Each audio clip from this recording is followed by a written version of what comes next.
but the OLED model is definitely worth the money in my opinion if we're comparing these two consoles. However, if you currently have a Nintendo Switch Lite, you have to remember that this console can pretty much almost do every single thing that the OLED Nintendo Switch can do, except for TV mode. So if you don't plan on putting up your Nintendo Switch to a TV, then the Switch Lite is perfect. But if you think for a second that the Switch Lite, you don't plan on doing TV at all, but if you want to have that ability and all that, well, definitely the OLED model is the one you want to pick up, or even the original Nintendo Switch. Now on the front, there's quite a bit of a difference, The Nintendo Switch Lite had a 5.5-inch LCD panel, so it was a pretty decent panel. Surprisingly, I thought that panel looked a little bit better than at least the original Nintendo Switch, which was pretty weird. But the Nintendo Switch OLED model has a 7-inch OLED screen, so you're getting an inch and a half of extra display room, and it is quite a bit of a difference.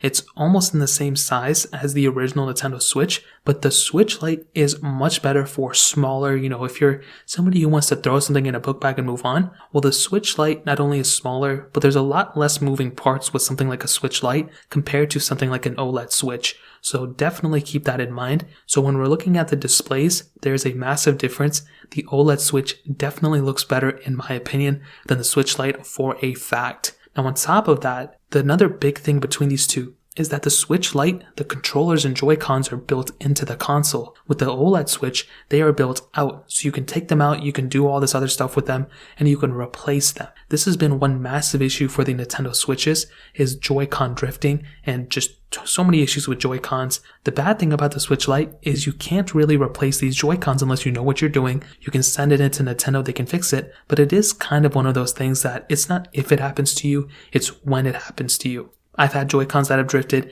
I typically keep my devices in relatively good condition, and if it happens to me, it can really happen to anybody. The Switch OLED model has the ability, if it breaks, you can send it into Nintendo, they can fix it for free, or you can go and purchase new Joy-Cons, which is what Nintendo wants you to do, and you can go ahead and just throw them on your console and move on from there. So I definitely do think that has some capability. It's probably a little bit better overall, but I still think the Switch Lite is perfectly fine for everything else. Now you have the same microSD card slot, you have the same game cartridges.